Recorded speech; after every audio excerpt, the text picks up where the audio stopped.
alguns textos, alguns artigos complementares com os quais vocês podem trabalhar. Tá? Então, vamos começar o segundo grande tópico da nossa disciplina. No começo, eu falei para vocês que nós temos 3 grandes pontos a serem trabalhados a partir da nossa ementa: nulidades, recursos e ações autônomas de impugnação. Tivemos até um atraso inicial, porque eu quis trabalhar com elementos de mudança com vocês, trazidos pela Lei 13.964 de 2019, pacote anticrime. Então, pegamos alguns tópicos iniciais antes de adentrarmos ao estudo das nulidades. Então, fizemos a divisão da nossa ementa nesse semestre um pouquinho diferente, justamente para conseguir trazer, agregar um pouco de conhecimento sobre a Lei 13.964 de 2019. Então, vencida essa parte, vencido o estudo das nulidades, depois qualquer dúvida vocês podem me trazer também, me mandem, vocês têm lá todos os canais à disposição para que eu faça. A partir de hoje começamos a trabalhar com os recursos no processo penal. Eu queria fazer uma breve introdução falando um pouco sobre os recursos que nós temos no processo penal, apresentando brevemente o nosso sistema recursal. Eu fiz aqui uma organização com alguns desses recursos, vocês podem acompanhar aqui no material, levando em consideração as instâncias de atuação jurisdicional. Nós temos primeiro aquelas decisões que são proferidas em primeira instância, dessas decisões cabem variados recursos, depois nós temos as decisões em segunda instância, nós temos as decisões no âmbito do Superior Tribunal de Justiça e do Supremo Tribunal Federal. A colocação aqui é basicamente levando em conta a atuação da Justiça Comum. Por quê? Porque a depender da Justiça Especializada existem outros tribunais, como o Superior Tribunal Militar, o Tribunal Superior Eleitoral, o Tribunal Superior do Trabalho. Então, claro que cada justiça especializada tem o seu regramento verticalizado de atuação jurisdicional. Então, basicamente, aqui eu coloquei, fazendo algumas referências, que são referências de atuação da Justiça Comum, e selecionei aqueles que são os principais recursos que nós manejamos no âmbito destes tribunais. Então, iniciando em primeira instância, segunda instância, tribunais de justiça, tribunais regionais federais, Superior Tribunal de Justiça e Supremo Tribunal Federal. Primeira coisa que nós temos que ter em mente é por que existe recurso, né? Qual que é a finalidade de um recurso, por que ele tem previsão, qual exatamente é a essência de um recurso, por que existe aquele princípio que depois a gente vai ver no estudo dos princípios processuais, por que existe o duplo grau de jurisdição? Basicamente, há que se falar, né, de um lado, na falibilidade humana e, de outro lado, na necessidade de uma perfectibilidade da justiça. O que eu quero dizer para vocês? Quando você tem, decidindo uma causa, seja onde for, no momento histórico que for, uma única pessoa decidindo a respeito da vida de uma pessoa, em seus aspectos mais essenciais, patrimônio, liberdade, vida, você deixa essa pessoa na mão de uma única pessoa, e essa pessoa, e nós bem sabemos disso, porque também somos humanos, essa pessoa é falível, né? Essa pessoa erra por seus elementos de parcialidade, essa pessoa erra por seu desconhecimento técnico, essa pessoa erra pelo acúmulo de serviço. Errar efetivamente é humano, ok? E juízes também erram, né? Essa é uma possibilidade real. Diante de uma hipótese de erro, diante de uma hipótese de parcialidade, pensa-se de uma maneira a democratizar o sistema processual que o recurso é necessário, a possibilidade de revisão daquela decisão proferida e, sobretudo, que esta revisão se dê por mais de uma pessoa. E, via de regra, portanto, no sistema recursal, nós temos a figura de órgãos que são órgãos colegiados revisando decisões que são decisões monocráticas. É por isso que nós temos decisões em primeira instância proferidas por um único juiz, na maioria dos casos, no direito penal é assim, e em segunda instância nós temos decisões que são decisões colegiadas. É justamente para você diminuir as hipóteses de falibilidade humana. Nesse aspecto de falibilidade, vocês poderiam me dizer o seguinte, mas professor, veja só, quem me garante que aquela decisão de segunda instância, ainda que seja proferida por 3 pessoas, ela não vai estar mais equivocada que a primeira? Não existe a maior parcialidade, não existe a maior falibilidade, não exista um estudo menos dedicado à causa do que o do juiz de primeira instância? Isso pode acontecer? Claro que pode, né? Veja, não se está aqui dizendo que a solução a ser adotada em definitivo vai ser a melhor ou vai ser a pior. Não se está aqui fazendo um juízo valorativo de crítica pré-estabelecida àquele que decide sozinho o processo em primeira instância. Não se está exaltando sempre toda e qualquer decisão proferida em segunda instância simplesmente por ser colegiada. Mas é importante que eu tenha um instrumento. É importante que eu tenha um mecanismo que é o mecanismo redutor de uma potencial injustiça, de uma potencial inadequação decisória, que vai afastar elementos de parcialidade, de inadequação, de excesso de trabalho, de dificuldade técnica. Eu tenho que ter estes mecanismos, que são não garantidores, ok? De que a decisão será perfeita, mas pelo menos redutores da possibilidade de se decidir erroneamente. Então, esse é um ponto importante, né? Quando você tem um sistema recursal, é justamente buscando evitar a falibilidade humana. Isso acontece, né, pessoal? Desculpa, me engasguei. Por quê? Principalmente em decisões proferidas em primeira instância, vamos supor, aqueles que querem ser juízes, acompanhem comigo aqui a seguinte hipótese. Você quer ser juiz, você se esforça muito, você estuda muito, você passa um concurso para magistrado e você vai assumir a sua primeira comarca. Você chega lá na sua primeira comarca e de um dia para o outro você tem na tua mesa profissional milhares e milhares de processos. Uma das pilhas é uma pilha das questões de direito penal. A outra pilha de direito eleitoral. A outra pilha de direito tributário. Direito civil, contratos, obrigações, direito de família. E querem que você seja um super-herói, né? Alguém dotado de uma capacidade extrema para conhecer tudo sobre todas essas situações com peculiaridades concretas, né? Com variações absurdas. E você tem que decidir isso rápido. Você tem poucos dias para que aquela tua pilha saia da tua mesa, porque dias depois virá outra e se você não resolver aqueles processos, não decidir, não despachar, no dia seguinte ou na semana seguinte aquela pilha de 1.000 virou 2.000. Por mais que você seja um super-herói, por mais que você seja estudioso, que você tenha um conhecimento técnico absurdo, né?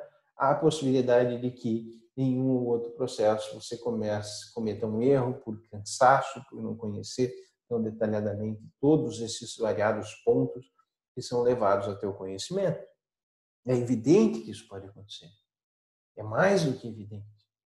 E é por isso que devem existir mecanismos que são mecanismos de revisão, mecanismos em que você tenha outras decisões, você tenha a possibilidade de corrigir aquilo que equivocadamente se decidiu. É por isso que existe um sistema recursal, é por isso que existe duplo grau de jurisdição e também por isso que esse duplo grau de jurisdição é hierárquico, ou seja, não é o mesmo juiz que vai decidir o seu recurso essencialmente.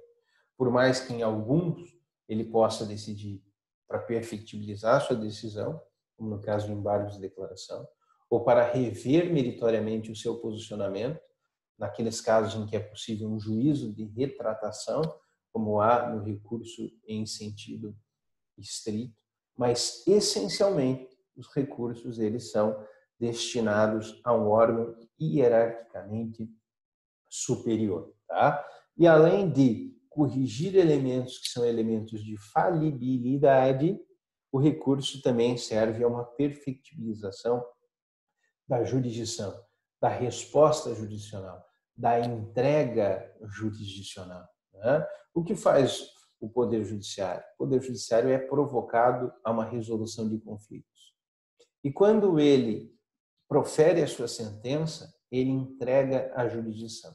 Jurisdição vem do latim jurisdiction, né? E jurisdicio quer dizer o direito. O magistrado ele diz o direito, ou seja, ele exerce jurisdição. Ele diz o direito, ele exerce jurisdição. E, portanto, quando ele decide, ele entrega a jurisdição. Quando ele entrega a jurisdição, é natural que, de um lado, ele agrade uma das partes e, de outro lado, ele desagrade outra das partes, né?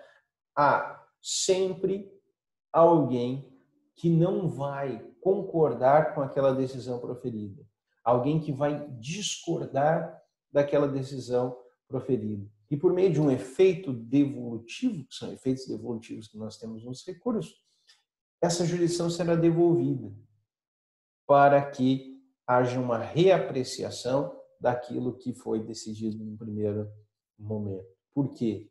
Porque há a insurgência. E muitas vezes essa insurgência gera instabilidade. Por que gera instabilidade? Porque quando você decide e acaba prejudicando alguém, né, e aqui eu estou falando prejudicando como consequência decisória natural, você não atinge só essa pessoa, você atinge o seu entorno, os seus familiares, o seu grupamento social, você gera uma insurgência que se reflete, até por isso o princípio da publicidade, né, que todos conheçam.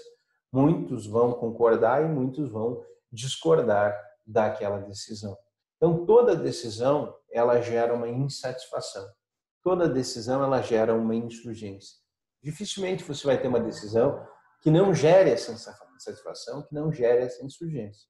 Mas, como na maioria dos casos é isso que acontece, é necessário que você tenha um instrumento de diminuição da insurgência, né? De ampliação de uma resposta que é uma resposta adequada. E nessa redução da insurgência você vai atingir uma maior perfectibilidade da justiça. Veja, quando um decide, vários podem se insurgir no ambiente social. Quando você recorre para a instância superior e aquela decisão que era de um passa a ser de mais 3 e, portanto, de 4, você vai diminuindo essa insurgência. Mas vamos supor que você recorra para o Superior Tribunal de Justiça. E aí mais 3 vão decidir.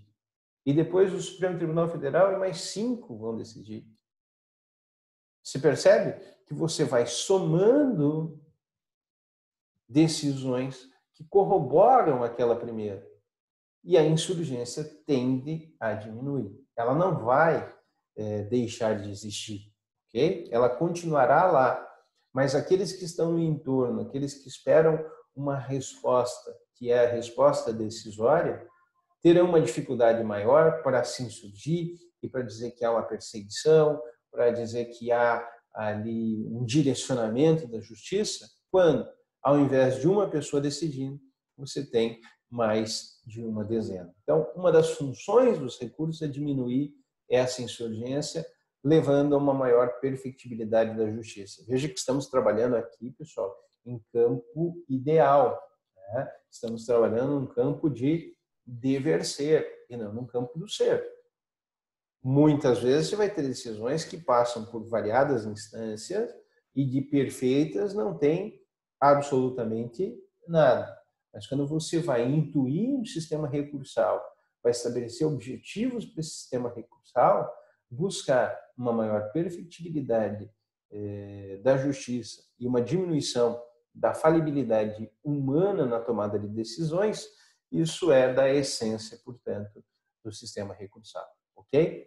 O nosso sistema recursal ele vai pressupor a atuação na seguinte esfera: em primeira instância, em segunda instância, Justiça Estadual, eu vou provocar o Tribunal de Justiça, os tribunais de justiça. Justiça Federal, eu vou provocar os tribunais regionais federais. O que atua vinculado aqui ao Paraná é o Tribunal Regional Federal da 4ª Região, tá certo? Instância de controle de legalidade, de aferição, de verificação de legalidade das decisões judiciais, nós temos o Superior Tribunal de Justiça, e no exercício de controle de constitucionalidade, nós temos o Supremo Tribunal Federal. Dos principais recursos, vocês podem ver aqui comigo, nós temos, façam as contas, 1, 2, 3, 4, aqui, 5, 6, 7, 8, 9, 10, 11, 12, que tem mais um agravo, né? 13, 14, 15, 16, 17 e 18 tipos de recursos que podem ser utilizados perante todas essas instâncias, esferas jurisdicionais. São 18 recursos. Tem alguns que eu não coloquei aqui, que não são centrais, como carta testemunhável, incidentes de uniformização, ok? Agravos de divergência, embargos de divergência. Então, existem alguns recursos que eu não cheguei a inserir aqui. Aqui eu inseri aqueles que são os principais. Por que eu fiz essa inserção? Porque existe uma crítica, que é uma crítica significativa de parcela da doutrina, relacionada a uma hiperinflação de recursos, uma hiperinflação de mecanismos recursais existentes. Tá? Dizendo o que? Nós temos muitos recursos, que esses recursos eles demoram muito tempo para ser julgados e que, via de regra, isso gera, de um lado, uma sensação de impunidade e, de outro lado, a possibilidade de ocorrência da prescrição. Okay? Eu tenho algumas ponderações a fazer sobre esta crítica. Tá? Veja só, você ter recursos à tua disposição, você ter instrumentos recursais por si, não é a causa da demora e não é a causa de ocorrência de prescrição. Para que a defesa interponha cada um desses recursos, e aqui falando do lado da defesa especificamente, existem prazos, e prazos céleres, prazos curtos, que, se forem perdidos, faz com que ocorra o trânsito em julgado. Então, para você interpor uma apelação, você terá 5 dias. Para você apresentar as razões dessa apelação, você terá mais 8. Para você interpor um recurso em sentido estrito, você tem 5 dias. Para as razões, mais 2 dias. Embargos de declaração no processo penal, você tem que opor em 2 dias. Agravo em execução, 5 dias. Ok? Recurso especial, 15 dias. Embargos infringentes, 10 dias. Recurso extraordinário, 15 dias. São poucos dias, se somados, para que você possa fazer aquele teu trabalho, sob pena de ter a consequência, que é a consequência do trânsito em julgado. Então, o simples uso e o manejo do recurso, ele se dá com um prazo que é um prazo curto. O tempo de demora é o tempo do julgamento, é o tempo de processamento, é o tempo morto em cartório, é o tempo que é o tempo da massificação do uso do judiciário. Então, quer dizer, não é o que causa morosidade, não é o recurso em si, não é o exercício do direito recursal, mas sim elementos que são elementos mais pragmáticos do que normativos. Então, veja, essa crítica, ela existe? Existe. Mas será que a crítica é da essência existencial do recurso e dos prazos para o seu manejo, ou existem outras razões que levam à demora no processamento dos recursos?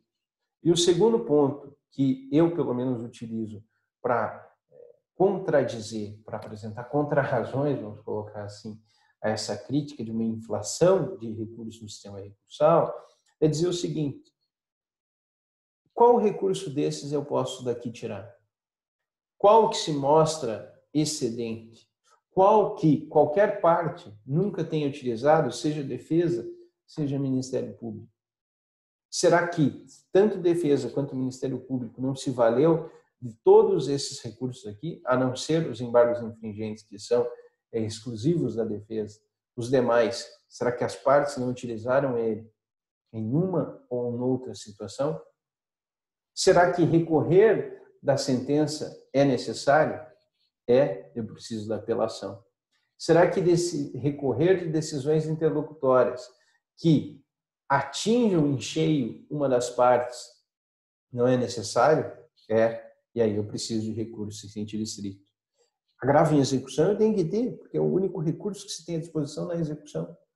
Uma decisão incompreensível, que eu preciso que seja compreendida para que eu possa exercitar os outros direitos recursais. Será que eu não vou precisar de embargo de declaração? Vou. Se a decisão ela é não unânime e mostra uma divergência decisória no juízo colegiado e eu tenho o princípio do indúbio pro réu vigendo nesse sistema processual, não vou eu precisar de embargos infringentes? Vou. Superior Tribunal de Justiça não existe para corrigir ilegalidades? O que adianta eu ter um Superior Tribunal de Justiça que está lá para corrigir ilegalidades se eu não conseguir acessá-lo? Então, eu preciso de recursos ordinários e preciso de recurso especial. Mesma coisa o Supremo Tribunal Federal. O Supremo Tribunal Federal não está lá existente para corrigir inconstitucionalidades. De nada valeria o Supremo Tribunal Federal se eu não conseguisse acessá-lo. E, portanto, eu preciso de recursos ordinários, quando for o caso, e do recurso extraordinário, quando eu precisar acessar o Supremo Tribunal Federal. Então, há a necessidade existencial de todos esses recursos, né? E eu tenho que ter esses mecanismos para acessar esses tribunais, senão não existe razão em sua existência. Eu acho que ninguém, em sã consciência, acredita que a morosidade da justiça seja boa, né? Que sensação de impunidade seja algo positivo, mas nós temos que corrigir os aspectos de morosidade da justiça por caminhos que sejam caminhos adequados, por caminhos democráticos e que não busquem uma relativização vazia dos caminhamentos recursais. Eu preciso acessar esses tribunais. Eu tenho que ter mecanismo.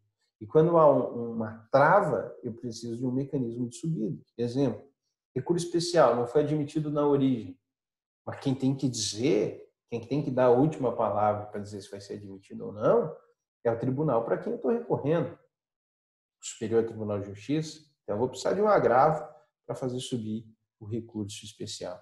É evidente que há um mau uso, que há um uso exagerado de embargos de declaração em certos casos.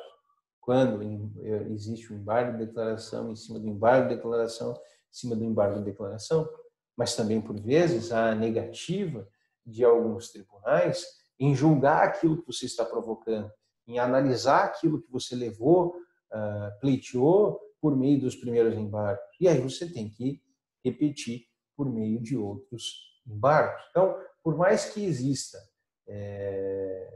boa ou má atuação em variados casos, isso não pode afetar a essência dos recursos pré-existentes nos tribunais. Eu preciso desses recursos, por mais que sejam em número significativo. Depois a gente vai, nas próximas aulas, analisar cada um deles para compreender por que ele está ali, por que ele está previsto, por que existe aquela hipótese de cabimento específica. Tá bom? Então, aqui, um mero desenho dos recursos que cabem, em primeira instância, embargos de declaração, está em preto porque é para a própria instância, o próprio juiz vai analisar, recurso em sentido estrito, reze, né?